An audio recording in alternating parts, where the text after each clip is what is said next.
Hello and welcome back.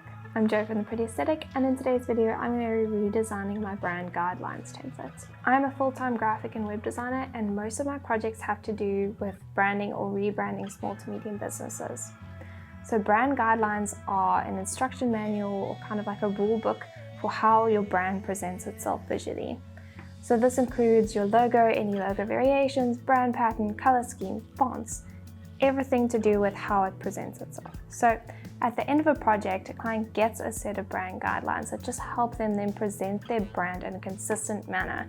So they'll use it for their website, their social media, any marketing material.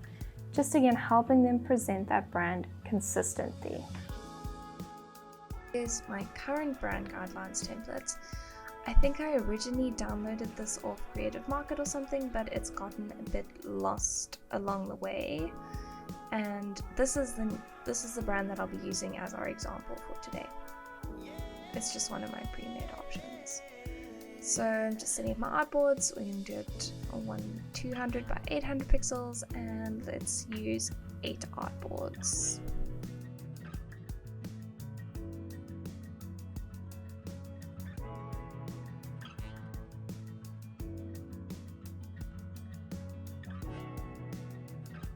I just have the Pretty Aesthetics font styles and colors dumped in that document there that I'm just bringing them across. So this guideline will still be styled to be used under the Pretty Aesthetics, so I'm just going to make sure I'm using my own brand fonts and colors in it.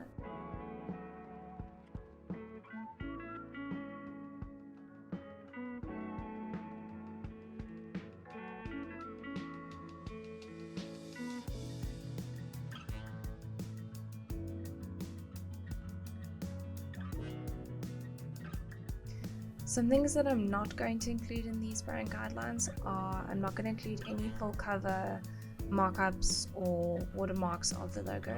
If I send a client a logo design beforehand, they've already seen that. I usually put that in my logo presentation. So they've already seen their logo displayed like that. I don't think it's necessary to do it again in brand guidelines if they've already seen how it would look. So I would rather put in something more practical with logo usage rather than just a full cover markup. Another thing I'm not going to be including is I'm not including anything for brand tone and voice, which I know a lot of guidelines do bring in there. I won't usually work on something like that unless I'm working in conjunction with a copywriter. So that's always a page that I can add in later if it's necessary, but for the sake of this video, I'm going to leave that out. I'm also only using the final logo versions in this. I'm not adding in any kind of logo process or build up to anything from where the design came from. I'm purely using this for the finished logo, finished variations, purely so that the client can then take this and use it to apply across any of their marketing material.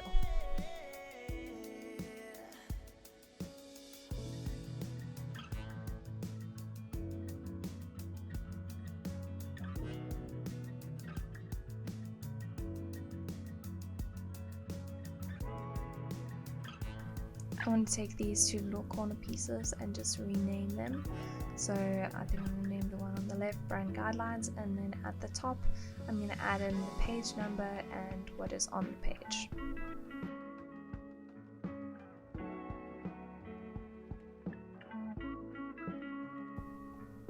And I'm just going to paste this on all artboards so I can easily edit that. Okay, so on the first page I'm just going to have a very short description of the branding and any icons that go with it, and then I'm just going to put this thing for contact details underneath. Usually I'd put in my own contact details so that if further down the line maybe the business changes hands or something, at least they can get in touch with the designer who originally made the logo if they're wanting to maybe change some wording or even create other material.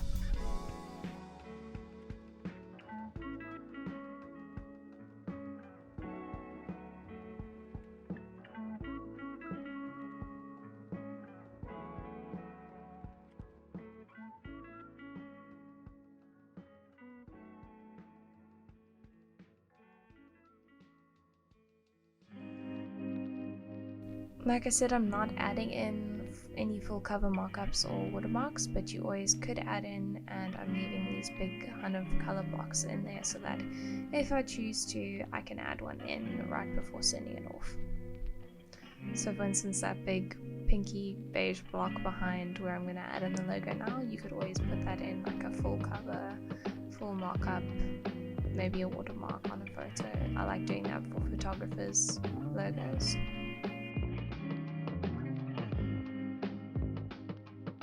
And I'm just going to pop the main logo mark onto the front page.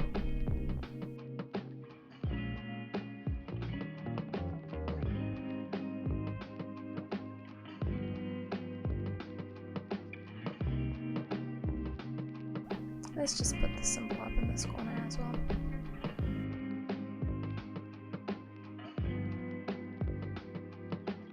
But you could always maybe replace that with a mock-up or even just a style inspiration image.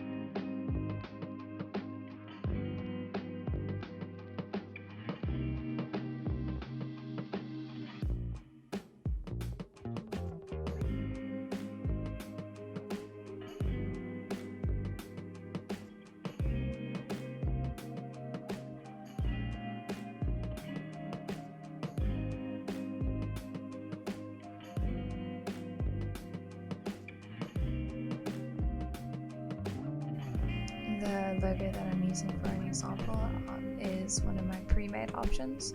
So it does come with a lot of logo variations and all the colors and patterns already set up. So I'm just using this for that example.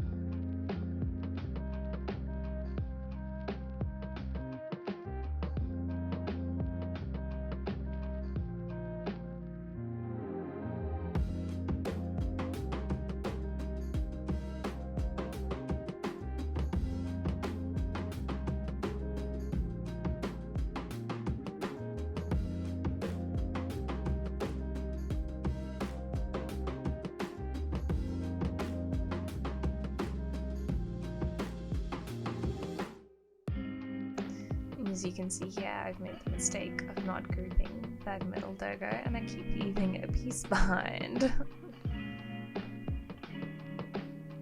Okay, there we go.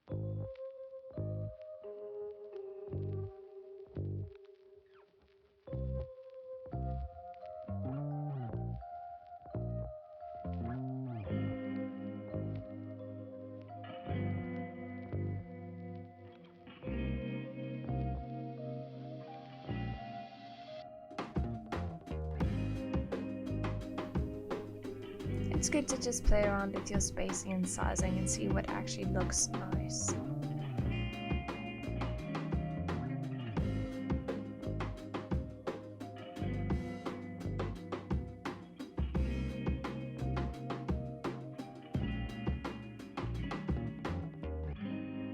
Even if things don't always look like how you'd like them to, and you sometimes end up going back to the thing that you did first, it's good to just play around, see what looks nice. You can always learn something new by trying something different.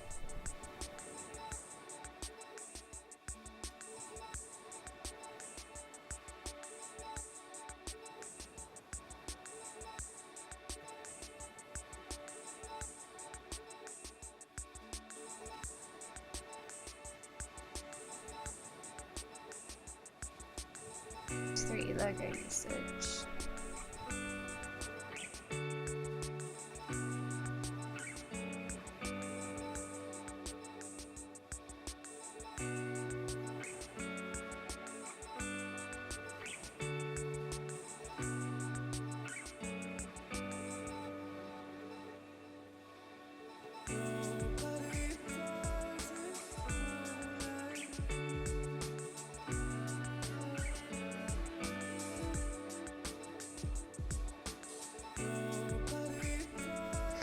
I'm just going to use the circular one as an example here, but otherwise I generally use the main logo marker as the example for the spacing.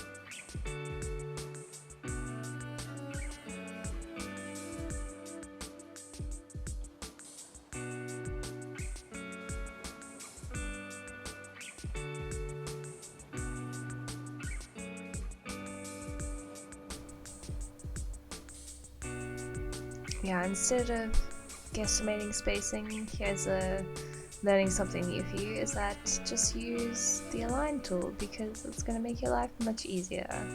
And I still do sometimes try and eyeball it at first, but I'm learning.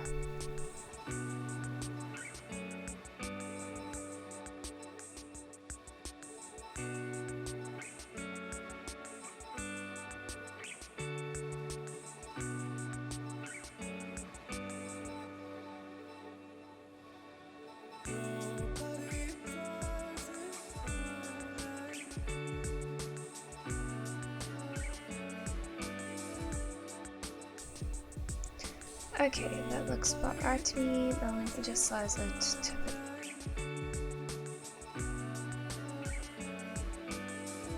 I've left behind a line.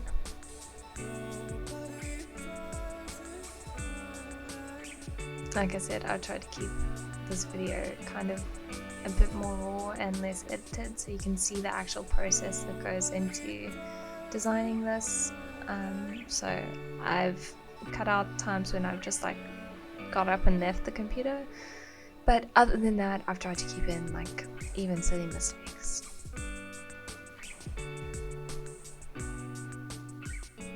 Okay, so I already have a business card example on my board for Gillian Harper's, and then I'm just going to drag these two underneath each other and leave that there. I'm not going to put the letterhead one up because I think that's, very dependent on what the client wants as well. So I'm just going to leave the letterhead example out, and if it's a client that wants a letterhead, I'll probably just add it in here later. But for the sake of this video, let's keep it to just being the spacing in the business card on the logo usage page.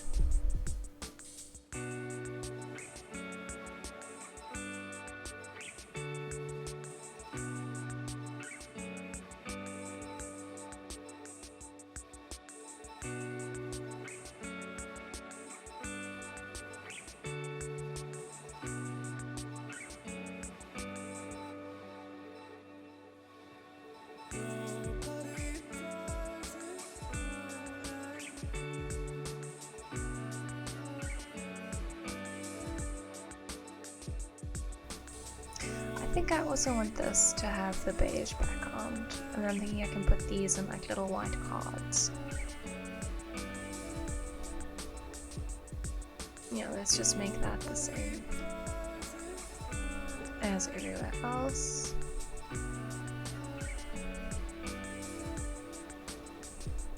Cool. Time for colors.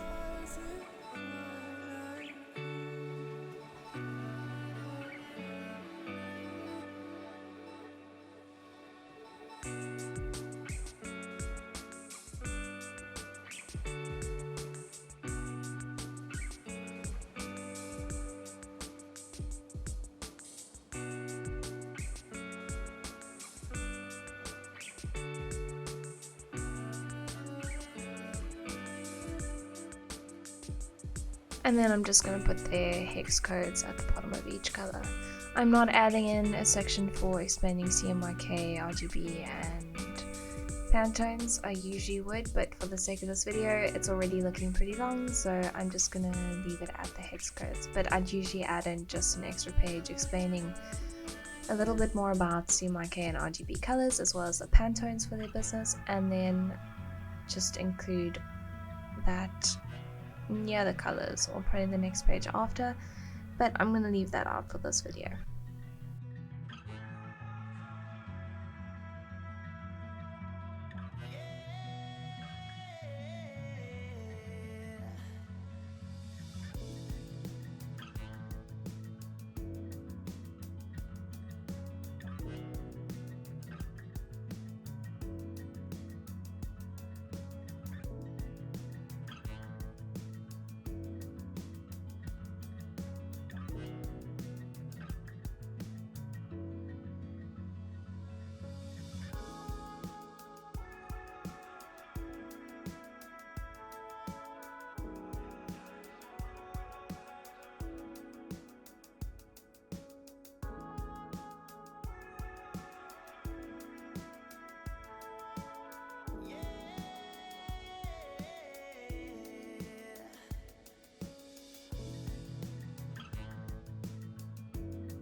Okay, next page, brand pattern.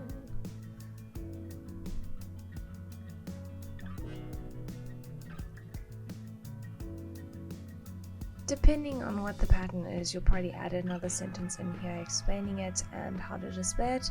But for this one, I'm just going to leave it as white on color because that's the only way I really see this being displayed.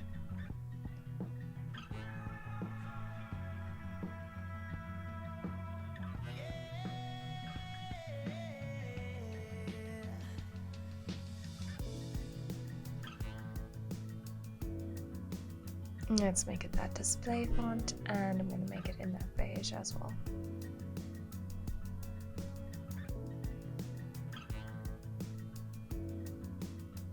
Okay, next page. I think we're on to typography now.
And I'm just going to add another section here for bold as well.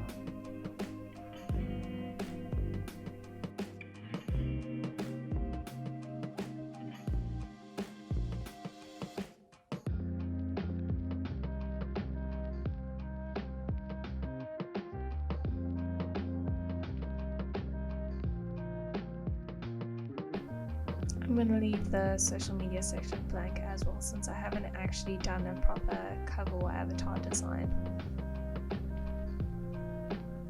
So I'm just going to make this the last page, then you bring over the stuff, and we do a closing page.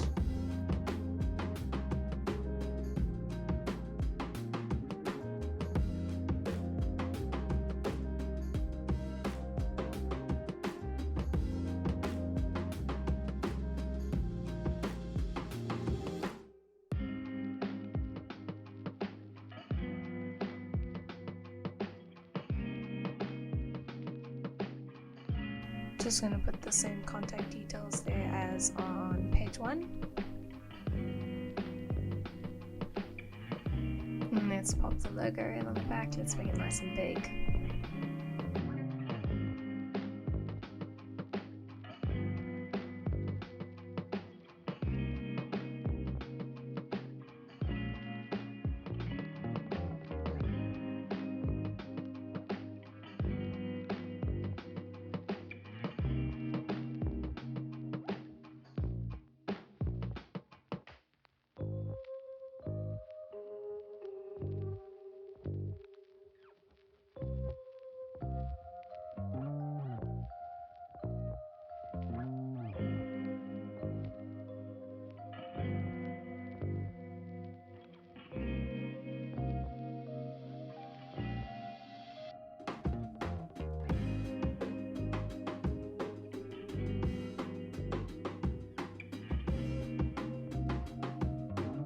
Let's quickly expand that and just do it in white.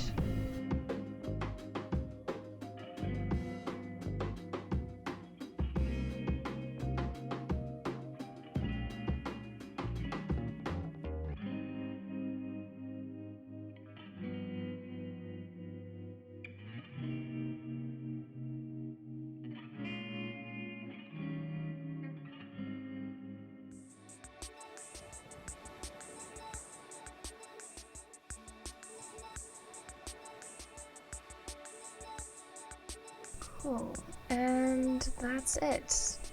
Here's the final file, just a really quick design of some brand guidelines. I hope that you guys enjoyed this video. If you have any questions, please leave them in the comments, and don't forget to like and subscribe, and I will see you next week. Bye!